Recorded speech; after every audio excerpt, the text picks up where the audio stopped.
everyone, and welcome to Red United TV. It's your boy, Ivorian Spice, back at it again with another match reaction.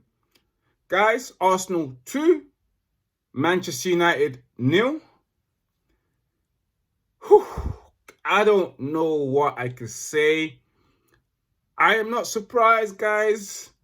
Neither are you at all. Because at the end of the day, we're used to losing to teams in the bottom half of the table. Every time we come up against a team in the bottom half of the table, we're just used to losing and giving up. Because we have nothing to show when it comes to us actually going at a team and attacking them and being creative as much as we can and trying to break them down, which we're pretty awful at trying to break a team down. So yet again, I'm not surprised. Overall, it was a horrendous performance, guys. It was poor. It was just pathetic. Lack of creativity. Just couldn't really do much against Arsenal. It just highlighted how tactically inept Ole Gunnar Solskjaer is. We started off poor in the first half. In the first few minutes, all of a sudden Pepe just made it 1-0 due to a cross, and which they tried to check to see if it was offside. But I have to say that it was down to our poor defending and also for mistakes as well defensively. And after that, we ended up going 2-0 down. And from there, I'm not going to lie to you guys, the moment we was 1-0 down, there was a certain point in the game I wasn't too worried. I felt that we can come back, maybe catch Arsenal on a break, because Arsenal at the same time looked a bit weak. They were making mistakes in their passes. And also when it came to constructing an attacking move, they looked a bit weak, making mistakes. I thought from there we could have actually done our usual thing, because we are counter-attack FC, sorry about that. We are a counter-attacking team. That's what we're good at. So I was hoping that we will catch Arsenal on a break, but that never came to light. And we ended up going 2-0 down, and at the same time I thought David De Gea could have done a bit better, but you have to understand that he did try. But it wasn't good enough. Guys, I am just fed up with just lackluster performances against the smaller teams. Or should I say, Arsenal ain't a small team, but at that moment of time, they were a bottom half team. Bottom half of the table team. And as usual, as you know, Manchester United don't do well against a team that's sitting from 11th all the way to 20th. And it was pretty lackluster. It was disappointing going 2-0 down at half-time. The moment it was 2-0 down, I felt like the game was done. I'm very sure most of you guys felt like the game was done. It didn't look like Manchester United could come back. It's even when we went into the second half, it still didn't look like Manchester United can come back, because what did Arsenal do? Yeah, we're going to sit back and let you come at us. Come at me, bro. That's what Arsenal was doing. Come at me, bro. And we couldn't do anything. All we were doing was backing up, saying we don't want no beef. But it was horrible. It was a horrible performance to watch, guys. And what can I say, guys? To see Ole Gunnar Solskjaer sitting there with his fingers crossed, going, and his leg over his lap, absolute fool. Ole, I'm tired of you. I'm actually tired, guys. I've always said that I've always been Ole out. I've been Ole out from after the first 3 months, because there were things that I was seeing that could just tell me that this guy isn't a tactician. He's not a coach. He's just a manager that's not the manager for a lower league team. He's not good enough. Tactically, he's not good enough. We were terrible when it came to making any type of attack towards Arsenal's end. We couldn't construct 1 or 2 passes, guys. And that tells me a lot that there are problems in training. And yet Ole says he doesn't want to sign anyone. Yet we ended up with Paul Pogba not being able to start. And I'm pretty sure the Paul Pogba haters are going to be attacking him, saying, where's his commitment? They don't want to pay for us. He should just sell him if they can. It's Pogba's fault that we lost against Arsenal. It's Pogba's fault for everything that we didn't get Haaland. It's always his fault. It's always his fault. That's not an excuse. It's not Pogba's fault. He's been injured. He got rushed too soon. But yet you guys will attack him. I had someone put up on my Twitter, say, because I wrote, oh, Pogba's not starting. I can smell the haters and the media coming to attack him straight away. And some guy replied saying, and the White Army ready to back it. I was like, what kind of racist shit are you saying to me? The White Army ready to back Pogba or ready to back the media just to get rid of him. And I was just thinking, what does he mean by that? I didn't want to reply to that because I don't entertain fools. I don't entertain ignorant peoples. I don't entertain people like that at all. You get airtime with me, bruh. You get airtime with me when you try to insult or try to be racist. But if you racially abuse me, I will give it to you. I will give it to you. But yeah, again, people probably blame Pogba for that defeat when he wasn't there because that's what they do. Blame Pogba for everything. Oh, my girlfriend got pregnant. Blame Pogba. Manchester United fans, media, blame Pogba. And it's just sad. It's just sad, guys. We didn't really create anything in the second half. We had nothing to show. Nothing much to show in the second half. And that goes down to just Ole Gunnar Solskjaer and his tactical mistakes. He started off Luke Shaw. Luke Shaw was horrendous. And guys, I have to say, I feel sorry for people like Fred. People like Fred. Fred was brilliant yesterday. He did everything that he could do in that midfield. But like Mark says, what can you do when you're playing next to a bag of cement and an invisible man in midfield? You just play, Jesse Lingard, invisible. Matic, static, bag of cement. Yo, he can't move. So it makes things hard. It makes things hard for Fred to make things happen. And Fred has improved tremendously, immensely as well. And I have to big it up to him, you know. He done well consistently throughout the whole 90 minutes. I thought he and Martial were the only consistent player in that game. Everyone else was crap. Maguire was crap. Lindelof, the ball went over his head, and Socrates headed that in. What is up with Lindelof in here? I was about to say Vindelof or Vindaloo, because that's what he is at times, you know. He's that Vindaloo, you know. Afterwards, you start shitting. But yeah, that's him. Like, what is up with him in the air? And I've got to say, guys, he isn't the right pair for Maguire, you know. We need someone that's aggressive, that will attack the ball, head the ball away. And I thought it was a mistake when we let Chris Smalling go and not let Phil Bloody Jones go, you know. That was a mistake because he would have been an ideal partnership while Eric Bailly is injured. And Eric Bailly is the person for him. Like I was saying in my other episode, which is the catch-up, guys. Do make sure you watch that, the catch-up volume 1, which is the first of the new year. First of many. I was saying that Harry Maguire looks like the white Rio Ferdinand, and while Eric Bailly is the black Vidic. And that would be a perfect combination. But we haven't seen that to come because of Eric Bailly's situation of just being constantly injured. We ended the match 2-0. 2-0. And I wasn't angry. I was like, you know what? We're used to this. We're used to losing to teams like this. You know? We're used to seeing Manchester United not attacking, not creating anything, you know, when it comes to it. When it says, come on, show us what you got. We ain't got nothing.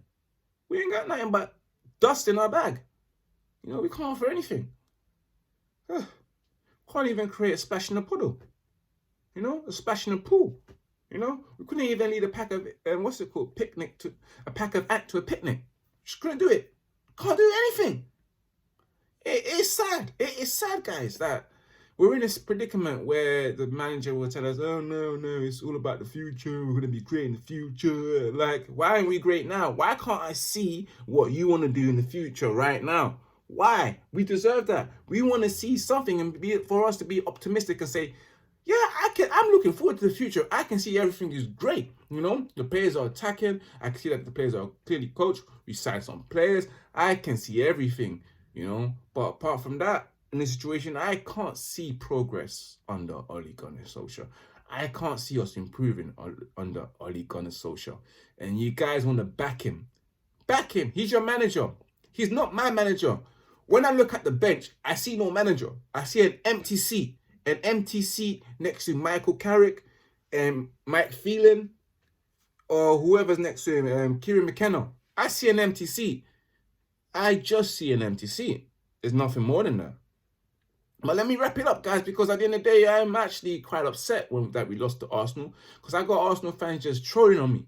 You know Arsenal love to troll on us, you know, especially when they beat us. They feel like they won the World Cup, which is sad, Listen, that rivalry between us is gone. Died long time ago. It died long time ago. You know what I'm saying? Like, from the moment I stopped watching Power Rangers, that's when it died. And that was when I was like 6 or 7 or 8. No, when tell a lie. Yeah, about 6, 7 or 8. That died, you know. Even when I was in secondary school, you know, but the moment I finished secondary school, you know, even when the girls started hitting puberty, yeah, that rivalry died from there. You know, when the women started, our women in year 8 and year 9 started growing breasts, that rivalry died. So please, yes. But let's move it straight up, guys. Let's move it up to the man of the match. I would have to say my man of the match was Fred, either Fred or Marshall. Any one of them can get that, because they were the only one that was showing themselves, showing guts and showing some balls, which a lot of the players didn't really show. Everyone else had a pretty bad game, and especially Luke Shaw. Brandon Williams, just come back. I don't want no Luke Shaw. Guys, what do you think about Luke Shaw? Because to me, it seems like, you know, he's gone, ever since he's had these injuries, going forward, he's gone half-hearted. He always goes half-hearted. He always turns back and says, no, I'm not going forward. No, let me pass back because I feel like it's safe. I don't want to break my leg. I already broke my leg twice.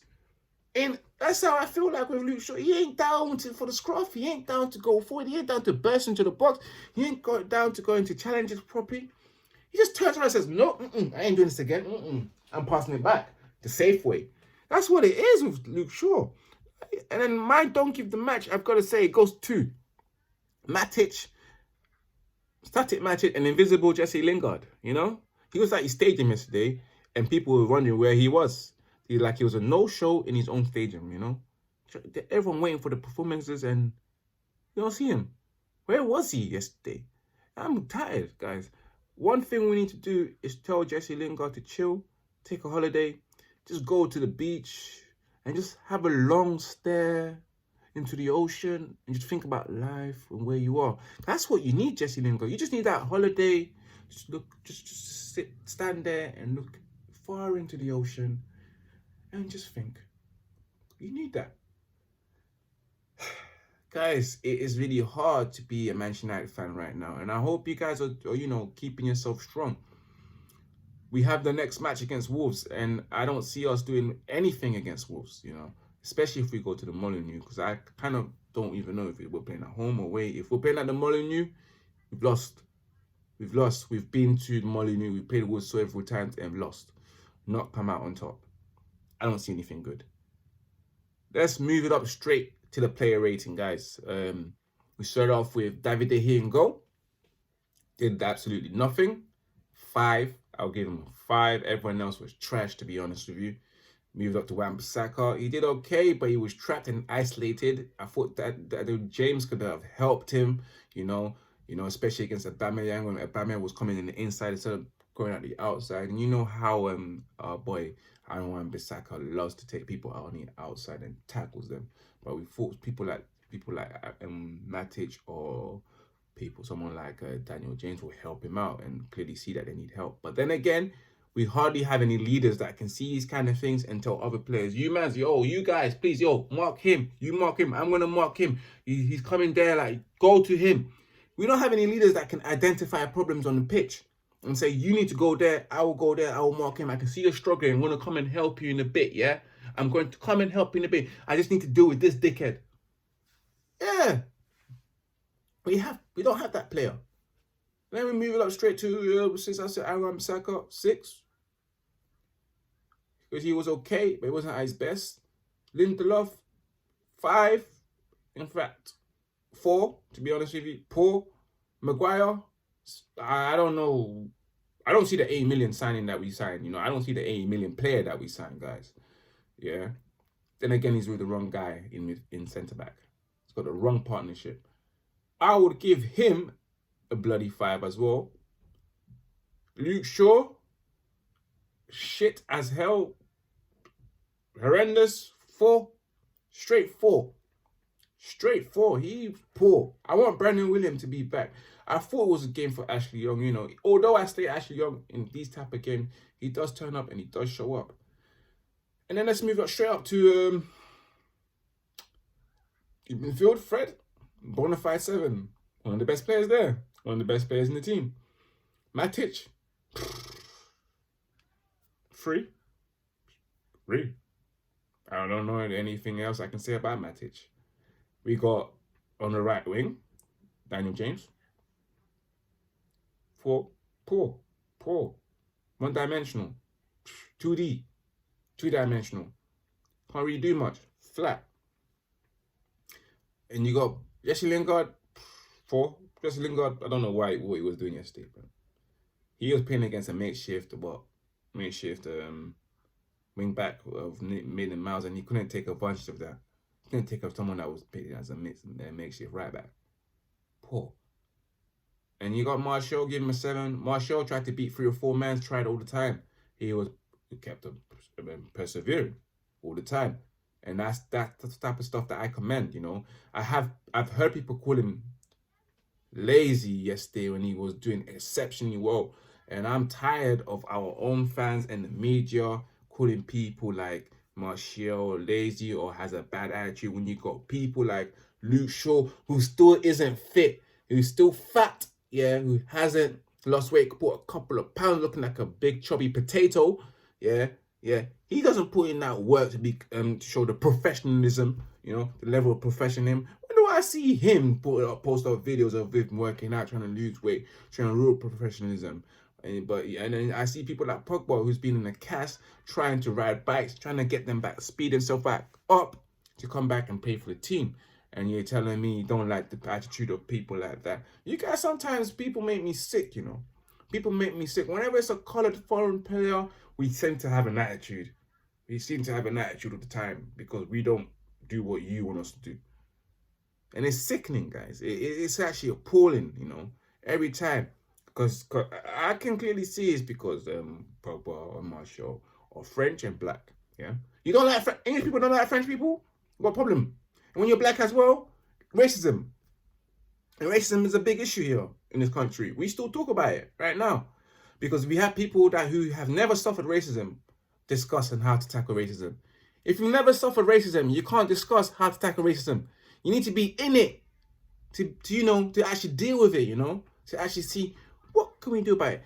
If we had black leaders in this country and they all sat down and said, how are you going to deal with racism? I will tell you straight away. The result will be, if any black person or any Asian gets found racially abused, any minority gets racially abused, you will have to sponsor a family in their country. You will get fined, and also you have to sponsor that family for 10 years.